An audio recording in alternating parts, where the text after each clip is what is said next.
Assalamualaikum warahmatullahi wabarakatuh.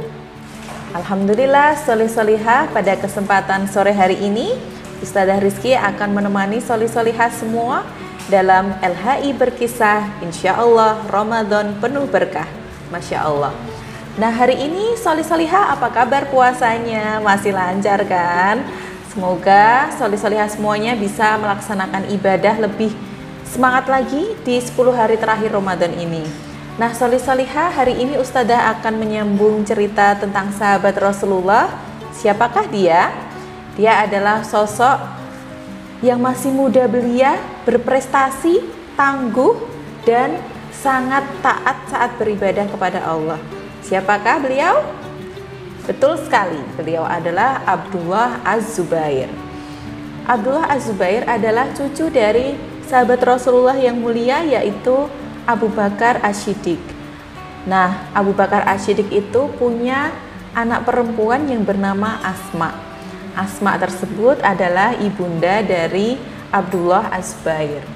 Nah, pada saat itu, pada saat umat Islam berhijrah dari Mekah ke Madinah, ibunda Abdullah Az-Zubair sedang mengandungnya. Kemudian saat perjalanan hijrah tersebut sampai di sebuah kota kecil di dekat Madinah, yaitu kota Kuba, ibunda Abdullah Az-Zubair melahirkan anaknya di kota tersebut. Kemudian mereka membawanya ke Madinah dan dipertemukan oleh Rasulullah Shallallahu Alaihi Wasallam. Sampai di sana dengan penuh gembira, dengan penuh kebahagiaan, Rasulullah menggendong cucunya tersebut, kemudian mencium pipi kanannya dan pipi kirinya, serta mencium mulutnya, hingga Masya Allah, air ludah Nabi Muhammad SAW masuk ke rongga perutnya. Itu adalah berkah tersendiri bagi Abdullah Az-Zubair. Oleh karena itu, Abdullah Az-Zubair dari kecil hingga menginjak masa remaja, beliau dibesarkan oleh Rasulullah Shallallahu Alaihi Wasallam. Bahkan beliau sampai usia 17 tahun masih bersama Rasulullah. Oleh karena itu, Abdullah Az-Zubair dibimbing dan dididik oleh Rasulullah hingga usia belia atau menginjak remaja. Masa kecil Abdullah Az-Zubair sungguh sangat menyenangkan.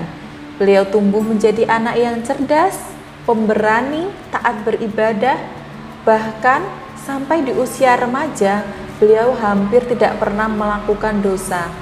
Beliau masih suci, masih selalu ada di jalan yang benar atas bimbingan Rasulullah. Sampai di usia beliau 17 tahun, beliau yang masih sangat muda belia sudah mengikuti sebuah peperangan. Saat itu beliau menjadi salah satu pasukan kaum muslimin untuk mengalahkan musuhnya dalam penaklukan daerah Afrika, Konstantinopel dan Andalusia. Saat itu peperangan yang diikuti beliau sungguh di luar logika manusia. Bagaimana tidak? Jumlah dari musuh beliau adalah 1.200 pasukan. 1.200 pasukan. Dan jumlah dari kaum muslimin hanya 20.000 pasukan. Coba solih-solihah bayangkan berapa selisih dari jumlah pasukannya. Betul, 100.000 pasukan. Sungguh sangat banyak sekali ya solih-solihah perbedaannya.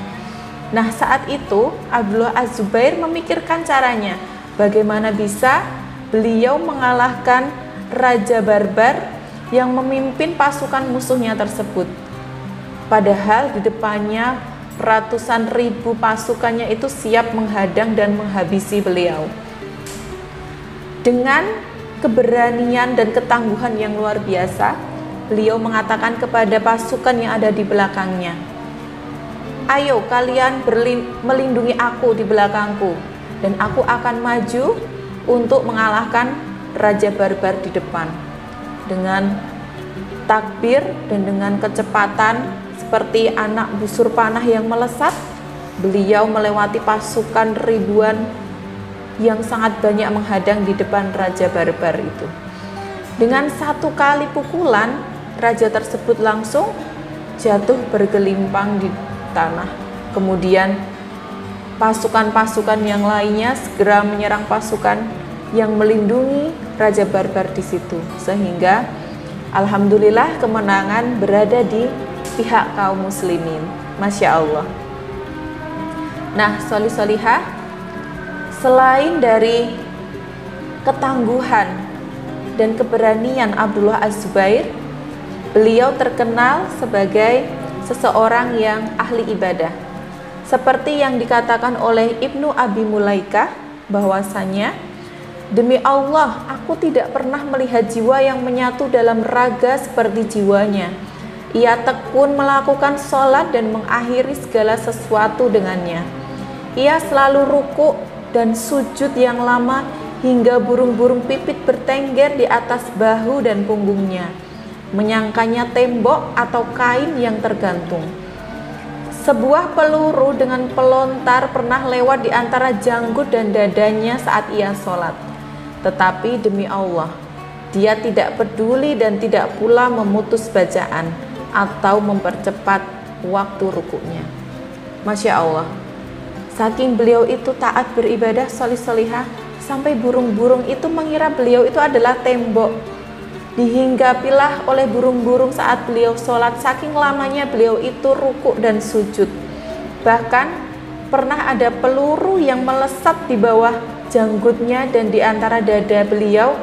Beliau itu tidak mempercepat sholatnya, apalagi membatalkan sholatnya. Beliau tidak peduli bagaimana cara beliau menghadap Allah, kembali kepada Allah, dengan cara apa, kapan, di mana. Tapi beliau peduli bagaimana beliau harus kembali kepada Allah dalam keadaan sebaik-baiknya, dalam keadaan beriman, dalam keadaan sebagai muslim. Masya Allah. Nah, sholih-sholihah, karena keteguhan hati beliau, karena keberanian beliau, maka tak jarang banyak musuh yang mengincar beliau. Sampai akhirnya beliau wafat di usia 70 tahun di sebuah peperangan. Saat itu peperangan yang jumlahnya tidak seimbang seperti yang pernah beliau lakukan dulu waktu usia belia. Beliau kalah di peperangan tersebut dan wafat dengan syahid di peperangan tersebut. Beliau dibunuh dengan cara yang keji, sehingga beliau meninggal dengan syahid, dengan luar biasa, dengan cara Allah. Beliau kembali dalam keadaan beliau sedang berperang melawan musuh-musuh, membela umat Islam dengan cara yang terbaik menurut Allah. Oleh karena itu, beliau menjadi salah satu sahabat dari Rasulullah yang insya Allah meninggal dengan cara syahid dan husnul khotimah. Nah, sholih-sholihah semuanya, dari cerita Abdullah Az-Zubair tadi yang Ustadzah ceritakan, Masya Allah ya, beliau masih muda, banyak prestasinya, pandai berperang, gagah berani, taat beribadah dan juga cerdas. Tentu sholih-sholihah semuanya yang ada di rumah menginginkan menjadi anak seperti Abdullah Az-Zubair. Semoga kedepannya sholih-sholihah bisa mengambil inspirasi dan hikmah dari cerita yang Ustadzah sampaikan. Nah, sholih-sholihah, banyak sekali ya sahabat-sahabat Rasulullah yang bisa kita jadikan idola, sehingga sholih-sholihah bisa dengan cerdas memilih siapakah yang akan sholih-sholihah jadikan panutan, idola di masa depan. Tentu salah satu atau beberapa atau banyak sahabat dari Rasulullah, dan tentu Rasulullah sendiri, Rasul kita yang sangat mulia. Nah, sholih-sholihah, cukup sekian cerita dari Ustadzah. Nantikan cerita-cerita selanjutnya yang jauh lebih menarik. Ustadzah cukupkan sekian. Wabillahi taufiq wal hidayah. Assalamualaikum warahmatullahi wabarakatuh.